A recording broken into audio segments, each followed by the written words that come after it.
All Elite Wrestling has finally found its plateau on weekly television as it's partnered with TNT to air a weekly live wrestling program this fall.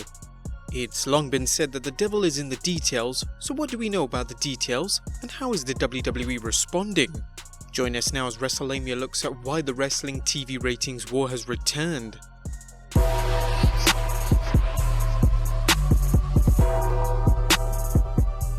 Wrestling history was made when TNT began airing professional wrestling on Monday nights, launching WCW's Monday Night Nitro on 4th September 1995 and airing it until 26 March 2001 when the show was cancelled after TNT executives chose to shift its programming demographic away from shows such as professional wrestling. Nitro's abysmal ratings at the time likely made the decision easier. When the WWF bought WCW, wrestling was all but finished on cable television, except for smaller promotions such as TNA and Ring of Honor.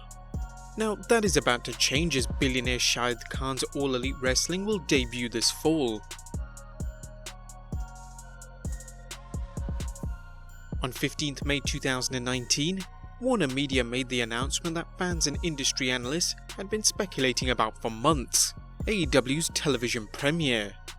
In a press release issued 15th May 2019, Warner Media announced, "Later this year, Warner Media will provide exclusive multi-platform access for fans to watch All Elite Wrestling events, airing live weekly matches on TNT in prime time, as well as streaming them through Warner Media's BR Live and on pay-per-view.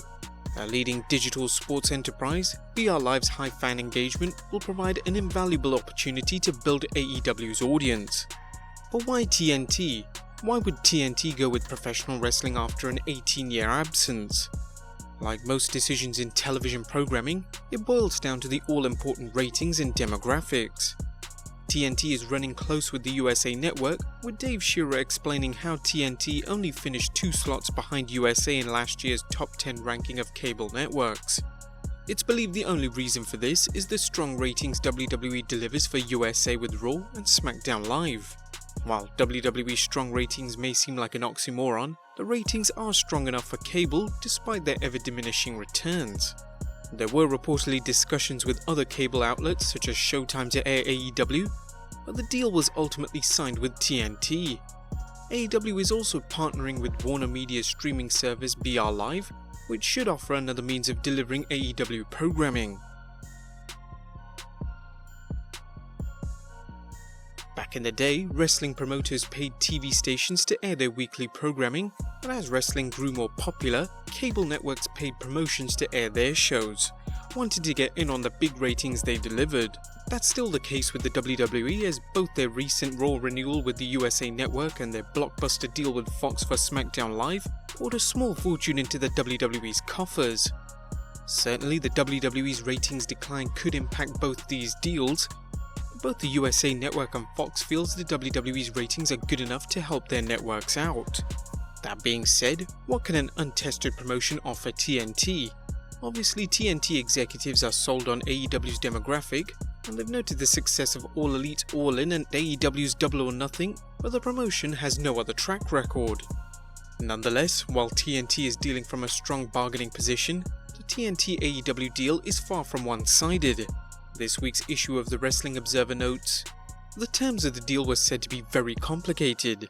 There are some similarities here to Vince McMahon's XFL deal, in the sense there is no direct rights fees, although there are financial guarantees in the deal, and the financial value of the deal is incredible for a startup company. There is also an ad revenue split with a downside guarantee, so the final value of the deal will be directly related to ad rates and attractiveness of the product, as well as in the long run, the ratings." It would appear that Warner Media is confident about All Elite Wrestling's potential to deliver ratings and the right demographic. In fact, Warner Media is so confident that they're reportedly paying for production, the value of which is unknown. But that shocked most in the wrestling industry because in the modern era, very few wrestling deals actually paid for production. In a sense, WCW, since they were owned by Turner Broadcasting, had production and other costs paid for just like Paramount does for Bellator. Unfortunately, we don't know the details behind the negotiations, but it seems as if All Elite Wrestling negotiated well with TNT in landing this lucrative deal, bringing back a TV ratings war with the two companies. as this production cost deal could prove to be a win-win situation, reminiscent of when NBC aired WWF programming on their Saturday night's main event specials. This led to NBC benefiting from strong ratings and the WWF learning the ropes about network-level production standards, resulting in a much more polished product than their competitors. Such could be the case with AEW, and it's another reason why it's a good deal for AEW. All Elite Wrestling's first show is going to air this fall, but we don't know when or how long the show will run, i.e. 1 or 2 hours. There's heavy speculation that the show will air on Tuesday nights, as AEW did trademark Tuesday Night Dynamite. There are a few reasons why this is a heavy favourite.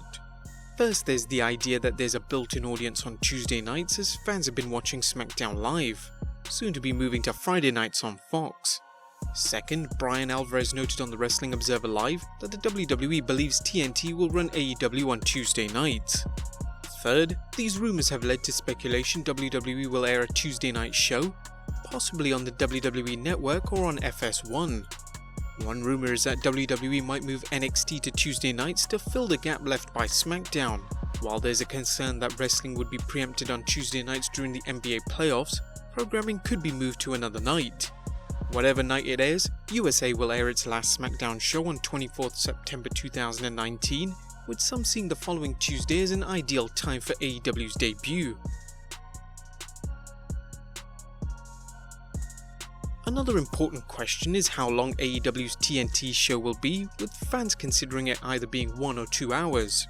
A 2-hour show might be seen as a vote of confidence by TNT, but AEW may have its hands full filling 2 hours of television. Fans outside the US would like to know if and when AEW will air in their homeland. Reportedly, AEW is currently negotiating television deals in the UK, obviously with ITV4, and in Canada, but the deals can't be finalised until the day of the week it's decided. Australia and Mexico are targets as well, but the US, UK and Canada are expected to be the key markets when the show launches. But there you have it guys, why wrestling will pretty much get very interesting in the next couple of months, with the TV ratings war returning. What do you guys think of the deal? Let us know in the comments down below, subscribe if you haven't already, and I'll see you next time with some more wrestling content.